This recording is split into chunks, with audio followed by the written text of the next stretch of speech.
अस्सलाम वालेकुम। मेरा नाम डॉक्टर शफीक चीमा है। मैं diplomat American board of internal medicine और नेफ्रोलॉजी हूँ। आज हम अपनी जो वीडियो है वो थोड़ी डिफरेंट अंदाज में बना रहे हैं। उसमें हमने कुछ पॉइंट्स लिखे हुए हैं और ताकि आपको वो सारे पॉइंट्स समझ आए।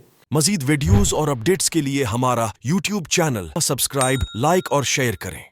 अब हमने इसमें करना ये है कि याद है हमने एक सीरीज शुरू की थी कि मुख्तलिफ मेडिसिन या ड्रग्स या दवाइयाँ डिस्कस करेंगे, लेकिन उसके बारे में फिर कंप्लीट समरी डिस्कस करेंगे कि वो क्या है, उसके साइड इफ़ेक्ट्स क्या हैं, फ़ायदे क्या हैं, नुकसानात क्या हैं, सारा कुछ डिस्कस करेंगे।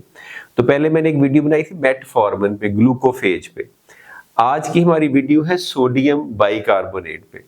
सोडियम बाइकार्बोनेट को उर्फ़े आम में उर्दू में मीठा सोडा भी कहते हैं। तो इस पे हम करेंगे। ये कंपाउंड है जिसमें दो चीज़ें हैं, एक सोडियम है, एक बाइकार्बोनेट है। सोडियम सोडियम है, जैसे नमक जो है, जो सॉल्ट है वो सोडियम क्लोराइड होता है। उसमें एक सोडियम होता है मिनरल या इलेक्ट्रोलाइट और एक क्लोराइड होता है, इन दोनों के मिलके बनता है। सोडियम बाइकार्बोनेट में सोडियम है और बाइकार्बोनेट है। बाइकार्बोनेट बेसिकली जो है वो एल्कली है, क्योंकि सारे जिस्म में हमारे कुछ चीज़ें एसिडिक है, कुछ एल्कलाइन है। क्योंकि बॉडी एक जो अल्लाह ताला की तरफ से एक ऐसा निज़ाम है कि एक बड़ी इंपॉर्टेंट चीज़ एसिड बेस का बैलेंस मेंटेन करती है। अगर उसमें थोड़ी सी भी डिस्टर्बेंस हो तो कॉम्प्लिकेशंस पेचीदगियाँ हो सकती हैं, आपका सांस लेने की रफ्तार बढ़ सकती है, आपका हार्ट बीट पे इफेक्ट हो सकता है, खुदा न खास्ता डेथ भी हो सकती है।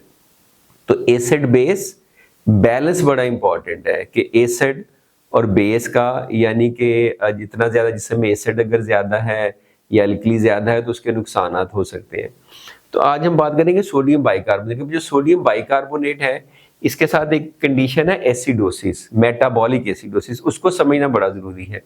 मेटाबॉलिक एसिडोसिस क्या है? जब जिसम में एसिड ज़्यादा हो जाए, हाइड्रोजन आयन ज़्यादा हो जाए, तो ये ऐसी कंडीशन है कि जो अच्छी नहीं होती। इसमें आपकी पीएच कम होती है, हार्ट पे इफेक्ट हो सकता है, ब्रीदिंग फास्ट हो सकती है, सांस चढ़ सकता है और तकलीफ हो सकती हैं। तो ये जो मेडिसिन जो आज हम डिस्कस करेंगे ये बड़ी इंपॉर्टेंट है। अगर जिसम में बहुत ज़्यादा एसिड हो जाए, जिसम में बहुत ज़्यादा तेजाबियत हो जाए, तो ये उसको बेसिकली न्यूट्रलाइज करती है, यानी उसके इफेक्ट को ख़त्म करती है। तो जो सोडियम बाइकार्बोनेट है ये दो तरह से मार्केट में आता है, फार्मेसीज में आता है। एक पिल फॉर्म में, यानी टैबलेट, गोलियां या कैप्सूल, और एक आईवी इंजेक्शन की फॉर्म में। तो इसकी हम डिस्कस करेंगे कि देना कैसे है। सबसे पहले ये कि इसके यूजेस क्या क्या है, ये किस किस कंडीशन में यूज होता है। तो एक कंडीशन होती है हार्ट बर्न या पेप्टिक अल्सर डिजीज, जो मैदे की तेजाबियत है। जब मैदे में तेजाबियत या एसिड ज्यादा हो जाए तो अगर आप सोडियम बाइकार्बोनेट लेंगे तो ये एक एंटासिड के तौर पे काम करता है, यानी मैदे की एसिडिटी को कम करता है। जब मैदे की एसिडिटी कम होगी तो मैदे की जलन कम होगी। तो ये this has been used for a long period of time to decrease the acidity, तेजाबियत मैदे की, जिससे आपकी जलन कम होती है, बर्निंग कम होती है, पेन कम होती है। तो इसका बड़ा इंपॉर्टेंट यूज है, इसके लिए पूरी दुनिया में यूज होता है। दूसरा इसका यूज है कि जिसम में बहुत ज्यादा एसिड इकट्ठा हो जाए, एसिडोसिस हो जाए, जैसे जो क्रॉनिक किडनी डिजीज है सीकेडी, उसके पेशेंट में होता है, बहुत ज्यादा एसिड इकट्ठा हो जाता है।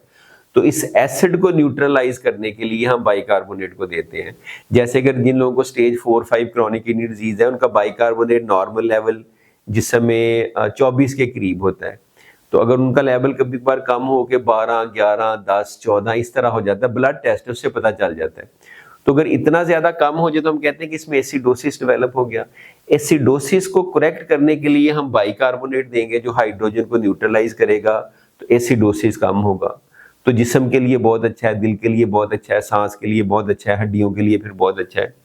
तीसरा यूज इसका होता है पोटेशियम। अगर कभी जिस्म में बहुत ज्यादा हो जाए, इसे हम हाइपरक्लीमिया कहते हैं। तो ये अगर लें बाइकार्बोनेट तो ये पोटेशियम को सेल के अंदर मूव करेगा, तो पोटेशियम कम हो जाएगा। ज्यादा पोटेशियम से कार्डियक रिदमियाज हो सकती है, डेथ भी हो सकती है खुदा ना खास्ता। यानी आपकी जो हार्ट बीट है या दिल के धड़कन है वो बेतरतीब हो सकती है। उसके बेतरतीब होने से, उसे हम एरिदमिया कहते हैं, उससे इश्यूज हो सकते हैं, कार्डियक अरेस्ट तक हो सकती है, यानी दिल की धड़कन बंद भी हो सकती है।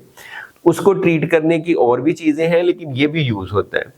इसके अलावा एक और बाइकार्बोनेट की फॉर्म है सिट्रेट, वो भी अल्टीमेटली बाइकार्बोनेट में चेंज होता है।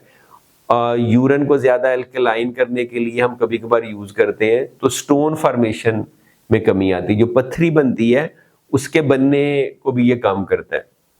और चौथे नंबर पे ब्लड प्रेशर। बहुत सारे लोग पूछते हैं कि इसमें सोडियम है, सोडियम क्लोराइड की तरह, तो ब्लड प्रेशर तो ज्यादा नहीं करेगा। एक बहुत बड़ा मेटा एनालिसिस हुआ है, स्टडी हुई है, उसमें उन्होंने ये देखा कि ब्लड प्रेशर एक्चुअली इससे कम हुआ है थोड़ा सा, सिस्टोलिक भी डायस्टोलिक भी।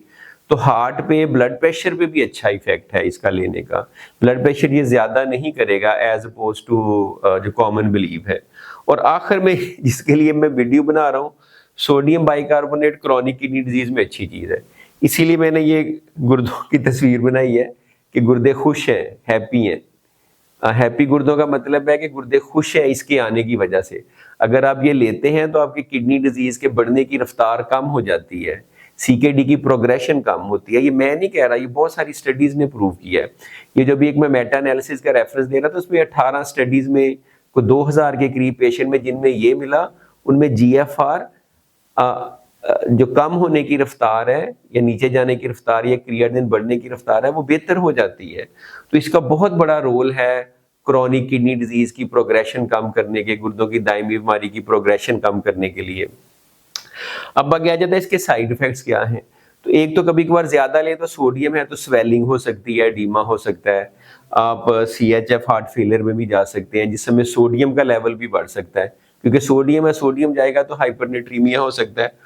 और कभी कभार अगर गलत ज्यादा ले ले तो जिस समय बाइकार्बोनेट की ज्यादती हो सकती है, जिसे अल्कलोसिस कहते हैं, जो एसिडोसिस का ऑपोजिट है। तो ये तो 4 इसकी साइड इफेक्ट होगी। इसके अलावा भी छोटे छोटे बड़े हो सकते हैं। थोड़ी सी चूंकि मैदे में जाता है तो थोड़ा बहुत नौजिया हो सकता है, मिल्क अल्कली सिंड्रोम में, कई चीजें हैं लेकिन उनकी डिटेल में नहीं जाते। अब आगे आते हैं देना कैसे है।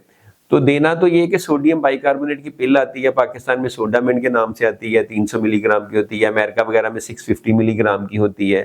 पाकिस्तानी एक पिल में 3-4 मिलीमोल सोडियम बाइकार्बोनेट होता है, अमेरिकन पिल में 7.7 मिलीमोल्स होता है। जो बेकिंग सोडा है, जो मीठा सोडा या बेकिंग सोडा हम घर में इस्तेमाल करते हैं, वो यही चीज है। तो एक को कोई कॉमनली पूछ सकता है मुझसे, कभी पेशेंट पूछते हैं फिर हम बेकिंग सोडा ना ले लें, कभी कभार टैबलेट्स इतनी लेनी पड़ती हैं, लेना मुनासिब नहीं होता। तो मैं उनको कहता हूँ कि जो बेकिंग सोडा है उसका जो 1 चम्मच है, टेबल स्पूनफुल जो चम्मच है उसका, वो उसमें तकरीबन जो हमारी पाकिस्तान में सोडामेंट की टैबलेट मिलती है वो 18 गोलियों के बराबर है। तो अगर डॉक्टर ने सपोज करो आपको 9 गोलियां दी हैं, 3 सुबह, 3 दोपहर, 3 शाम, तो आप अगर आधा चम्मच, जो बड़े वाला चम्मच, एक चाय का चम्मच होता है, चीनी का चम्मच होता है, चाय के लिए छोटा होता है, जो बड़े वाला होता है, वो अगर आधा चम्मच बड़े वाला आप लेते हैं बेकिंग सोडा का या मीठे सोडे का, तो वो 9 टैबलेट्स के बराबर होता है। तो अगर आप किसी तरह से किसी फॉर्म में वो ले सकते हैं तो उसको लेने में भी कोई हर्ज नहीं है, आप ज्यादा टैबलेट्स गोलियां लेने से बच जाएंगे। मेन इस वीडियो का मकसद ये था कि ये किडनी डिजीज में एक इम्पॉर्टेंट मेडिसिन है, बड़ी अहम है, चीप है, इफेक्टिव है। नॉट ओनली एसिडोसिस को कम करेगी, पोटेशियम को भी कम करेगी, और उसके साथ साथ क्रॉनिक किडनी डिजीज की बढ़ने की रफ्तार को भी कम करेगी। अब आपने मुझे बताना है कमेंट्स में कि इस तरह की वीडियो जिसमें मैंने ये बोर्ड पे सारा लिखा है और आपको एक्सप्लेन किया, आपको ये अंदाज या तरीका पसंद है कि वैसे जैसे मैं रूटीन में वीडियो बैठ के बनाता हूँ, आपसे एक टॉपिक लेके बात करता हूँ, जैसे अगर मैं इसकी करता तो मैंने शुरू होना था कि जी सोडियम बाइकार्बोनेट है, ये इफेक्ट है। तो इसमें थोड़ा सा लिखा हुआ है कि ये उसके जो है यूजेस है, ये उसके साइड इफेक्ट है। ओरल फॉर्म में भी आती है, आईवी में भी, बेकिंग सोडा, मीठा सोडा भी, और गुर्दों के लिए अच्छी है। तो वीडियो को लाइक करें, शेयर करें, चैनल को सब्सक्राइब करें, and thank you for watching this video. खुदा हाफिज।